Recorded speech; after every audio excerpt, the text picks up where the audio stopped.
Bonjour, pour le projet Seika, moi et mes camarades japonaises du coup avons réalisé trois projets différents. Donc un projet par personne. Euh, le premier projet était de réaliser en fait des chevrons pour en fait les disposer sur la table et pouvoir créer des espaces, donc les délimiter de manière un peu abstraite, donc par des rectangles en fait, des espaces qu'on viendrait délimiter en fait par les chevrons qui représentent les coins des espaces. Cette utilité aussi de délimitation d'espace était aussi utilisée pour venir poser les couverts dessus pour éviter de salir la table. Donc c'est exprès de ne pas tacher la table en soi. Et par rapport à ça, un autre projet qui a été fait, genre par rapport un peu à la tâche, sont comme des caches verts en fait, en forme de taches de lait, donc blanc du porcelaine, qui reprennent du coup cette forme de tache et qu'on vient de disposer en fait sur les tables, soit complètement à plat, formant vraiment véritablement une tache en fait de porcelaine sur la table, le côté de la salissure, et pour certains, elles sont dotées d'un angle, donc en forme de L avec un angle de 90 degrés, où en fait on vient poser un verre sur la partie à plat sur la table lorsqu'on vient poser le verre, et lorsque le verre est soulevé, du coup cette forme en L vient basculer et l'autre partie de cette forme en fait vient tomber sur la table et donne cette forme aussi de tache, comme si en fait on venait avoir renversé le contenu de notre verre sur la table, comme l'accident. On a un autre projet aussi qui était par rapport à jouer avec les angles et avoir une action dessus. C'était des catapultes à sucre. Donc en utilisant un angle de 120 degrés, le but était de mettre un sucre sur une extrémité donc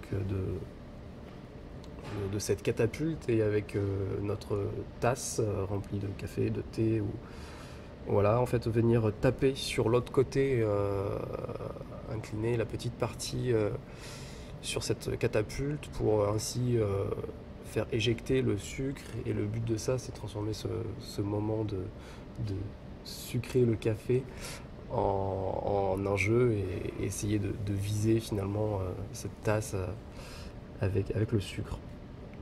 On avait autre projet en fait qui était un vase. Donc un vase qui se composait de 6 parties, placées à plat en étoile autour de la table. Et pareil, en utilisant en fait les angles et le poids d'un objet, d'un contenant déjà existant. Pour la catapulte à sucre, c'est de la tasse de café, mais genre qu'on vient poser de manière rapide pour faire éjecter le sucre. Pour la tâche, c'était le verre lorsqu'on venait le poser, basculer pour avoir cette tache en fait, de porcelaine qui s'écoule sur la table. Pour celui-ci, en fait, c'était de venir poser plutôt un récipient rempli d'eau avec une fleur. L'idée c'était d'avoir un récipient en fait qui ne soit pas forcément esthétique, et en fait de venir en posant ce contenant d'eau avec la fleur, créer un vase, parce que les formes se redressaient en fait tout autour et faisaient comme une coque qui simulait un contenant plus esthétique, en tout cas un vase. Donc ce qui est intéressant là-dessus, c'est qu'il y avait un peu cette décomposition du vase et du contenant, enfin de l'extérieur esthétique et du contenant avec l'eau et la fleur en fait en soi. Donc voilà, c'était les trois quatre petits projets réalisés pour Seika. Dekoboko est un projet issu de l'intention de créer un moment de partage autour de la cuisine japonaise et française. Nous avons souhaité créer des supports s'inspirant des plateaux surélevés utilisés traditionnellement lors de la cérémonie du thé, permettant de moduler l'espace de la table. Il existe 3 tailles de supports ainsi que 2 tailles de plateaux. Les supports peuvent se positionner à la fois à l'horizontale, ce qui peut se rapprocher esthétiquement de tréteaux, ou à la verticale, et ainsi avoir 2 niveaux où placer thé ou mignardise. Nous avons joué avec la contrainte du moule et de son angle pour obtenir une poignée permettant de déplacer le plateau. Pour notre projet, on a voulu en fait associer les deux cultures, la culture japonaise qui au niveau des arts de la table valorise plutôt la simplicité, l'épure, des matériaux bruts et des contenants individuels et répétés. Et au niveau français, il y a un aspect beaucoup plus décoratif, beaucoup plus ornemental au niveau de nos rituels, comme par exemple on a pris justement cet exemple du chemin de table ou encore du napperon. Ce qui a donné en fait ce qui a fait qu'au niveau de notre production, on a justement voulu créer un set de tables qui soit à la fois fonctionnel, qui puisse être utilisé comme contenant, comme sous-plat, mais aussi un usage décoratif, donc qui peut rester en fait dans le temps sur la table. Et c'est justement en utilisant les angles des matrices et des moules qu'on a pu justement créer cet aspect décoratif, comme on peut voir au niveau de nos pièces. Donc, ce qui fait que ça rappelle, au départ on avait fait pas mal de recherches sur des vides et des pleins pour rappeler un peu plus le napperon, mais on perdait un peu trop en fait la culture japonaise. Donc juste avec un simple pli au niveau d'un angle, on avait cet impact-là et ce vide, ce jeu entre ce vide et ce plein qui rappelle le napperon et les décoratifs.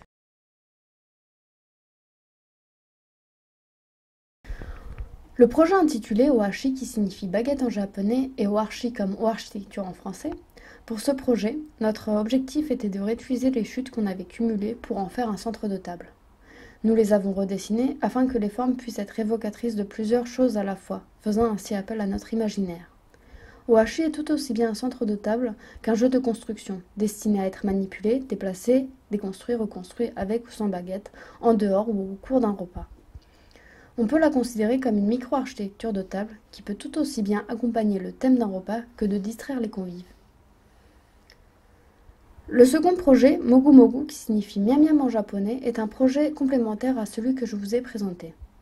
Pour celui-ci, nous avons décidé de combiner nos deux cultures, en revisitant le rituel des repas français, c'est-à-dire l'entrée, le plat, le fromage et le dessert, que nous servons séparément, alors qu'au Japon, les plats sont servis simultanément. De ce constat, nous avons choisi d'empiler nos assiettes qui ensemble forment une tour. Les plats sont alors servis en même temps, mais disposés de façon à ce que l'utilisateur les mange séparément. Une fois le plat terminé, le pied de l'assiette vient servir de cale pour la poser et mettre en valeur les motifs de celle-ci. Les motifs figurant sur les assiettes sont les contours des éléments du centre de table Ohashi que nous avons vu précédemment. Comme une histoire, les motifs grandissent et se multiplient au cours du repas.